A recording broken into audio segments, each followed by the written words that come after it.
Hello out there, subscribers and friends. This is Surviving 2 coming at you with another video. The video I've got going today is how to make a tarp. It's not necessarily the only way to make a tarp, it's just how I did it. You can make it however you want. You're looking at a picture of the one that I made. Here's a tool list. To start off with a knife, a carpenter's square, a sliding square, a chalk line, a pair of scissors, a permanent marker of any color you want to use, I guess, sewing machine naturally. I say tape measure, I mean one that retractable type tape measure, or you'll probably need a 12-inch ruler of some sort. And then I've got a 6-inch sliding ruler, and you'll see why I use it here in a little bit. Now I'm going to talk about some of the tools. I got a couple of pictures. Some of the other tools are no-brainers.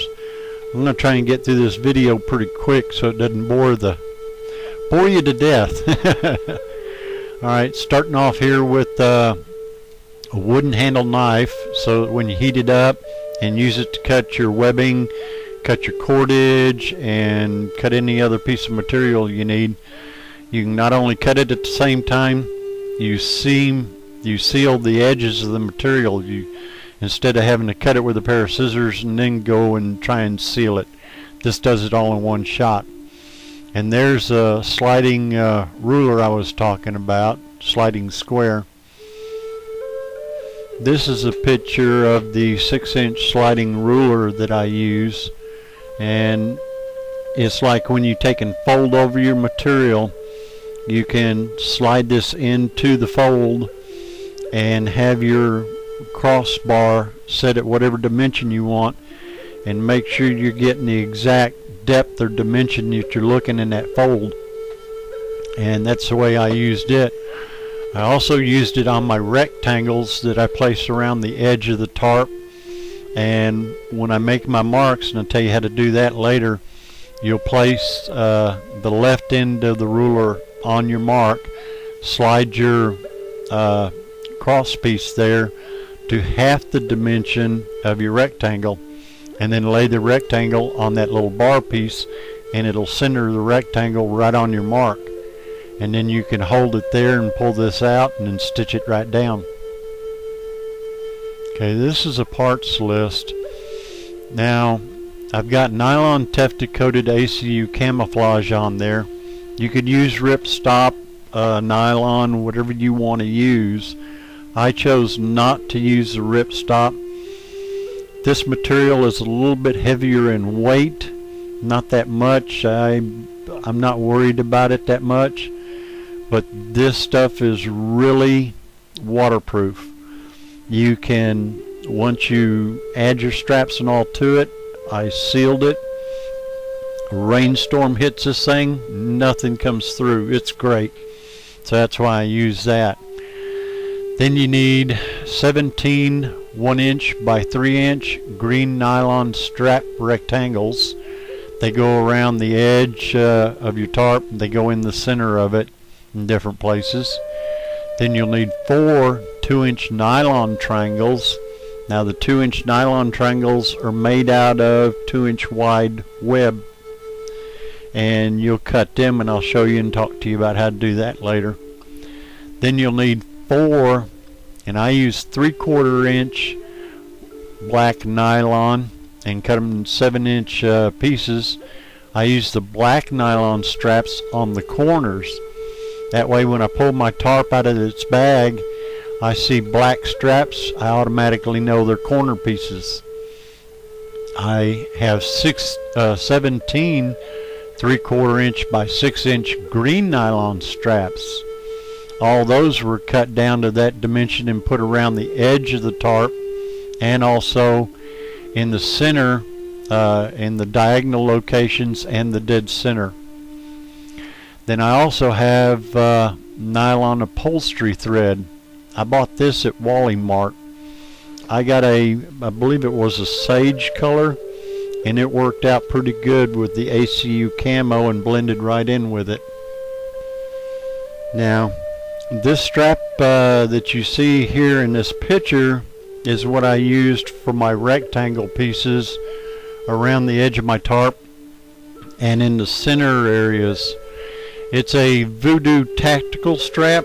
It was 1 inch wide by 8 feet long, and I cut it down, and I'll show you how to do that in a second, for my pieces, and it left this much of it, and it's still quite a bit of strap so I can wrap around stuff and tie it down with it.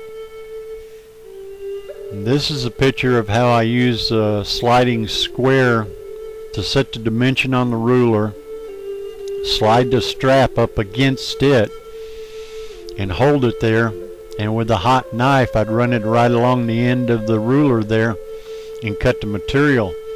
Then I could just keep repeating this forever how many pieces I needed, and they all were pretty much exactly the same. This is a picture of the 2-inch wide webbing that I cut into triangles. You're going to have to waste a little piece in the beginning of this process because naturally the webbing is not cut at a 45-degree angle when you get it. So you cut your first 45 on it, then you flip it over and you put it up against the square again until you get your corner, what would be a corner of the triangle, to line up, and then you cut again with your hot knife and it makes a pretty nice little triangle.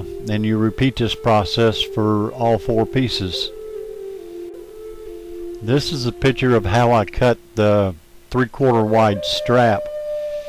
I put my ruler whatever dimension I needed, slid the strap up next to the square, and then with the hot knife just cut it right along the edge of the ruler. And this strapping I got in a very long piece, and then I just kept cutting it down and cutting it down, getting all the pieces I needed.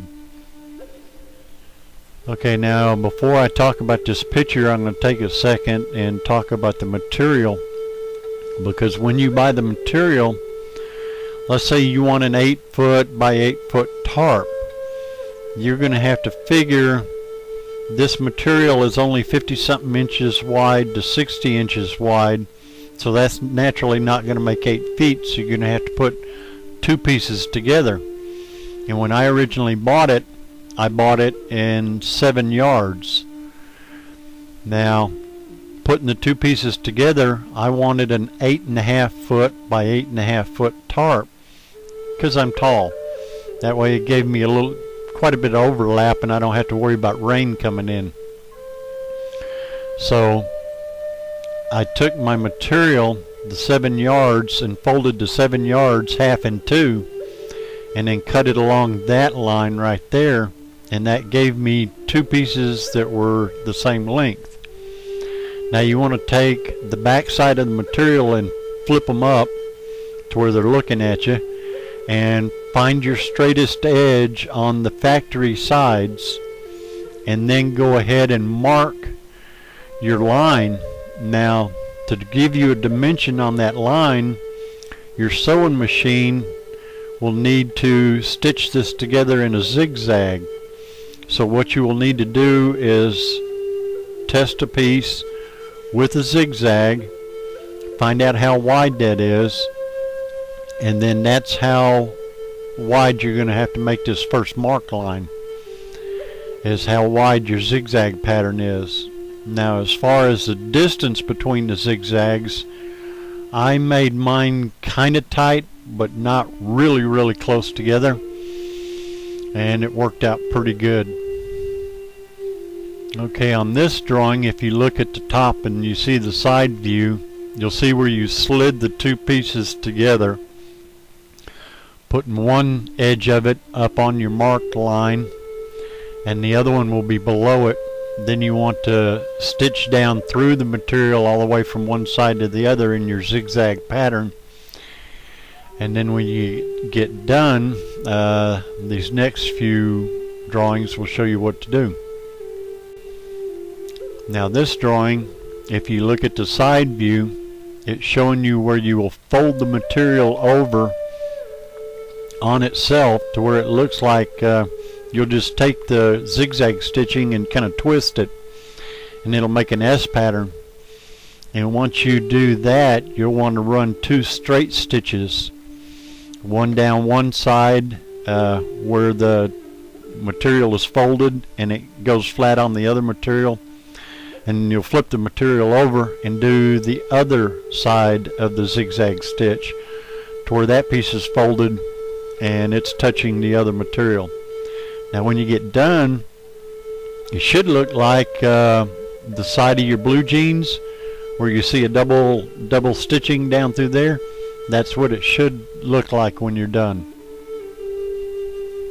Now this picture just shows you how I did mine. I did it in a zigzag. I started out that way and I shouldn't have. I should have done it in straight stitching, but once I started, I went ahead and finished it. It should still hold it together pretty good. I hadn't had problems with it yet. And you also see sealant on there. I sealed the seams and the stitching and everything else just to play safe, so that way no rain will come through here. And I'll talk more about that later and what I used. This drawing will show you how to start your hem around the tarp and how to mark it and get it laid out and cut pretty square. At least mine worked out real well. Now take a carpenter's square. It's 2 foot long on one side and 3 feet long on the other. Looks like a big L. You want to take the short side and put it along your seam, going kind of towards the center of the material. You'll mark the corner. Well, let me back up a second. You look at your edge of the material. Some of the material comes cut crooked, so you want to make sure you get a straight line across there. So you want to slide your ruler, your square, down to where you want to cut your material off at. And you'll mark that corner, and then you'll mark the 3 foot end going out at that corner. Flip it over onto the other side of the material on the other side of the seam. Make another mark. Make another 2 marks there. Then come up 2 inches. Make 2 more marks. Come up another inch. Make another 2 marks. Flip it over to the other side and do the same thing. Off your first mark, you want to come up 2 inches and then come up 1 inch and make your marks. Then you take a chalk line and hold it on those marks until you get the chalk line square from side to side.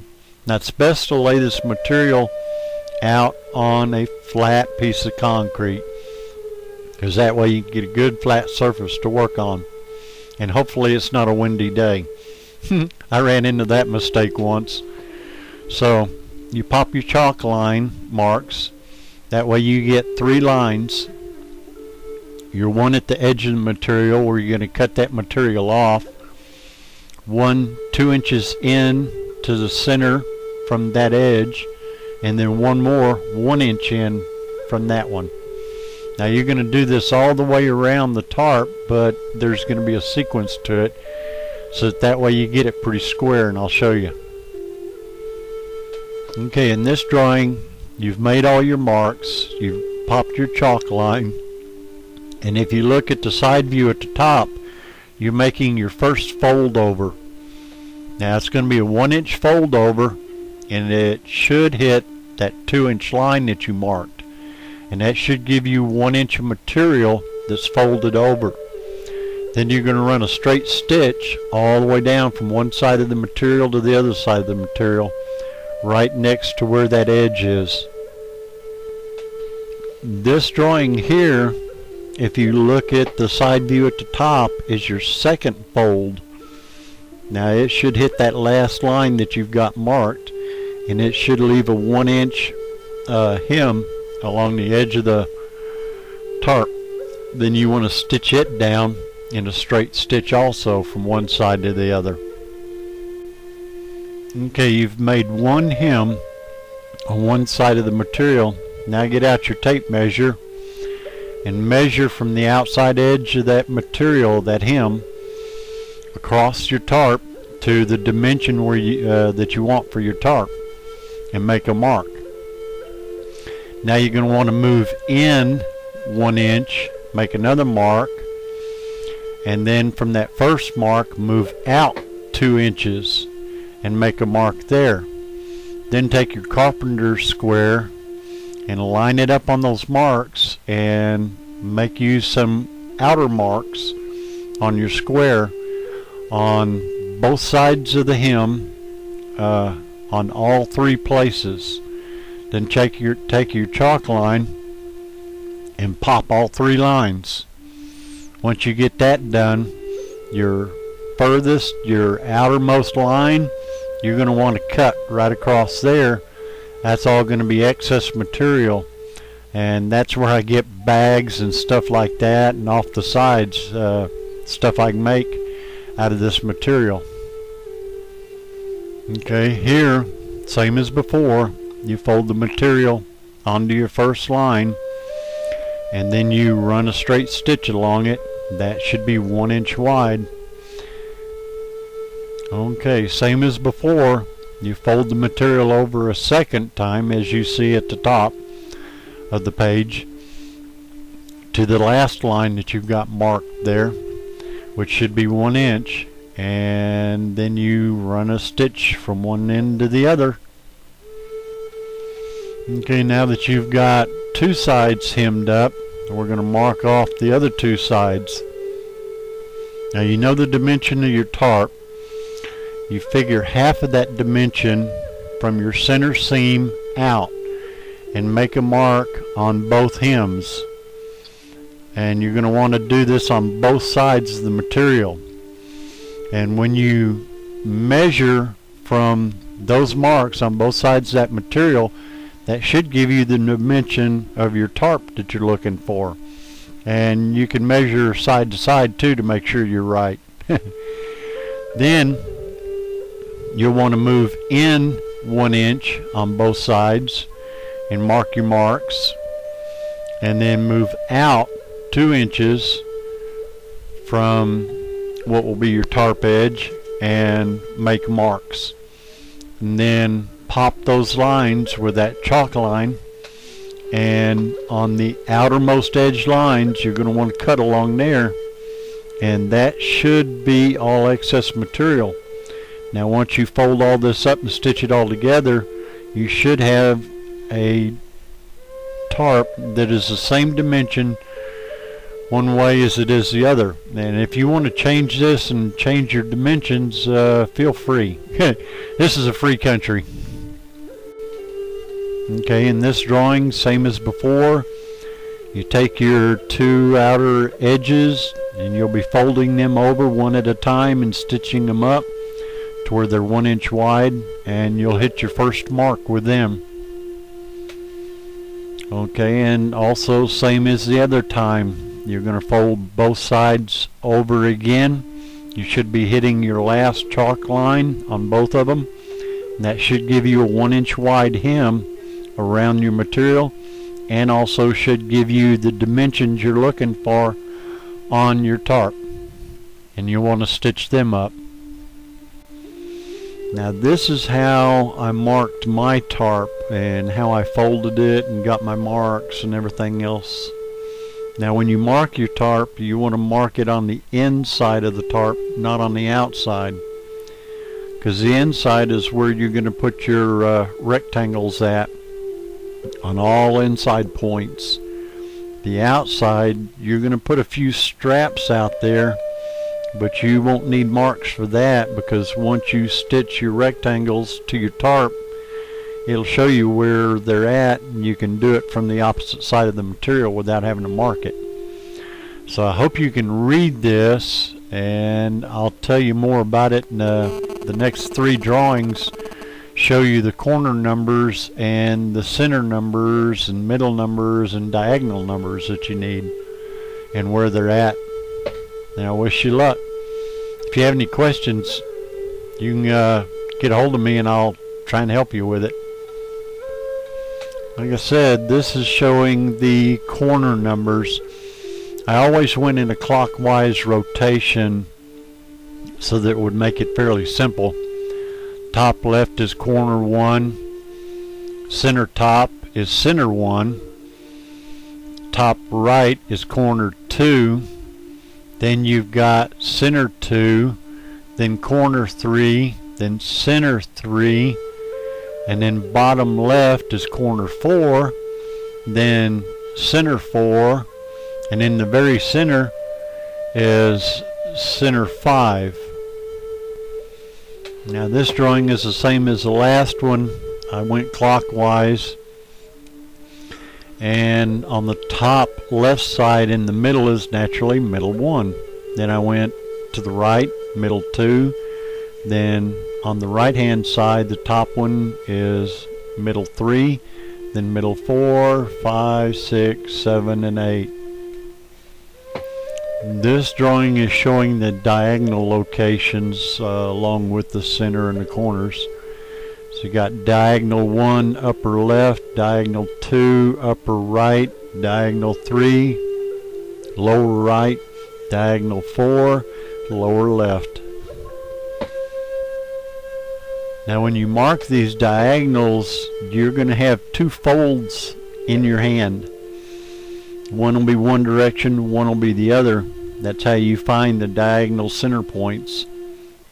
You're going to want to lay your marker on the edge, and the material, you'll see which material is folded over at the top, and lay your marker and slide it along that top edge so you make a mark.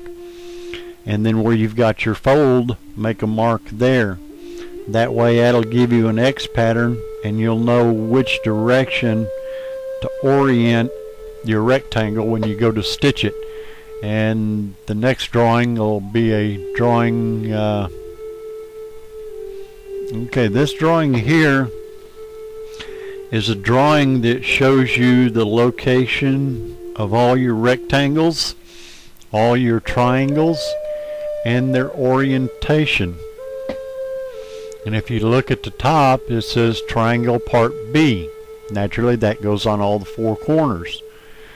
Then you've got your 1 inch by 3 inch part A. It's kind of in the middle of the page. It's one that looks like a big spider nest coming out of it.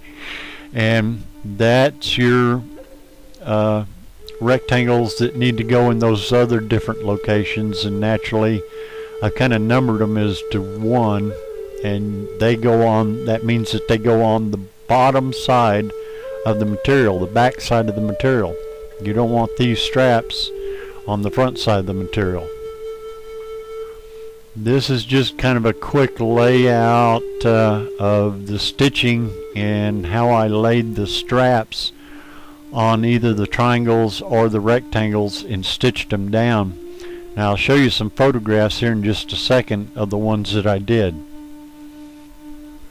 Okay, now this is showing stitching on my corner piece and the strap that I attached to it after that. Now I laid the triangle down on there and positioned it where I wanted it, and I started stitching at, you can start on the corner of the tarp and go along the edge of the tarp up to what you're looking at, your upper right point of the triangle. Then come back across the long edge to the other side of the tarp, and then go back up and to the corner. Now on this I also put a triangle in the center, and in order to not start and stop my stitching again, I overlapped other stitching and went up to about the middle of the side there, and then turned it around and came straight back across the material to the other side, this lower left side, and then went at a 45-degree angle to the center of the triangle, which would be towards the biggest portion of the tarp, and then back to where I started from again and stopped there. Now when I do my stitching, I do back tacking. So that way, that's the, in case you're not familiar with it, the sewing machine going in reverse for just a fraction of an inch, and it tightens everything down. Then I would put my straps on, and you see the pattern that I used on the corner for these.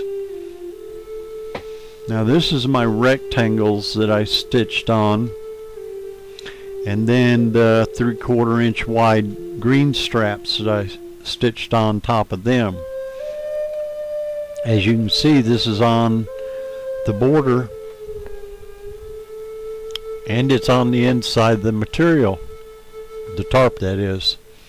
Now to stitch this down, I did it in a square pattern. I laid my material down on there, and I took at one corner on the innermost edge of the material in the tarp, I stitched straight across to the upper right corner, went down along that right side, then from right to left on the bottom, and then from bottom to top there on the left side. Then I started an X pattern across the center of the strap, and I had to double stitch going back up on the right hand side to get to that upper corner, and then I went diagonal across onto the other side and ended my strap there. And you see how the straps are stitched on. I started lining the two pieces of material up, and then I started at the upper left corner, went to the upper right corner, down to the lower right, across both pieces again to the lower left, and then back up to the upper left. Now after that, I made a V pattern. That way I just kind of stitched the center of it down, and I ended it in the upper right corner. Now this is one of the diagonal rectangles, nylon webbing that I put on here. You don't see the straps, but if you look closely you can see the stitching pattern that I used for the straps. The straps are on the other side of the material. So I laid this material, this rectangle out, stitched it down first, and then went on to the other side of the material, and you can see the stitching over there of where you attach this. You can figure out where you want to put your strap, and you put your strap and stitch it down. In this drawing, I'm showing you the back of the material, the bottom side of the material. I'm showing you all the rectangles and the triangles that are stitched on to the material. Sorry about that, I had to stop the recording there for a second. I'm about to choke to death here. Okay, you got the material, the rectangles and all stitched on there, showing you the back side, showing you all the straps. The four corner straps are 7-inch pieces. All the rest of them are 6-inch pieces. Now there's 5 straps that you don't see on this drawing because they are on the other side of the material, and I'm not showing them here. All you will see on the back side of the material is the rectangles, the 5 rectangles. In this drawing, I'm showing you the 5 straps that go on the top of the material, on the top side of the material. You can also see the other ones around the edge, but you don't see them fully in this drawing. You do see the 5 on the top. Okay, this is the top side center strap that I'm showing you here. Hang on, I'm still coughing my head off here. Okay, back with you again. Now you don't see the rectangle, but you do see the stitching outline of it on the material. And you see where I've attached this strap to the top side. Now when I made all my measurements, I was a little off. My center is not dead center on my hem, so what can you say? No one of us are perfect. The other that you see there around the strap is sealant that I used. Now this sealant, I bought it at Wally Mart, and believe it or not, it's that stuff you see on the infomercial, the Mighty Mend It. It worked great. it's some good stuff. I had some around, tried it on a scrap piece, and it worked out great. I've used it for sealing other things too. Works out pretty good. You can't take a long time to work with it. It's a real fast setting compound. What you have to do is you have to squirt a little bit, 6 to 8 inches, something like that, and then smear it with your finger. Play with it on a scrap piece of material first to see how it works, see how it does, so that way you don't mess your material up. And I sealed every top side seam except for the ones around the hem, around the borders. That way I just made sure I got a good waterproofing on this thing and I don't get any water through it. It works pretty good. It's real flexible. It's clear. Well, pretty much clear. I got a little bubbling on it when I got it in direct sunlight in the heat. So when you go to apply it, don't do it in direct sunlight. Go outside where you've got some air too, because I've got bad sinuses. I can't smell. But my other half says that this stuff stunk to high heaven when I was trying to do it in the house. So you might want to take it outside. Well, that's it. You guys have fun, and if you got any questions, just leave a comment or message me and I'll get back to you. Take care. I want to thank you for watching this video, and I hope you enjoyed it. If you want to see more in the future that I put out, just subscribe. Until then, later.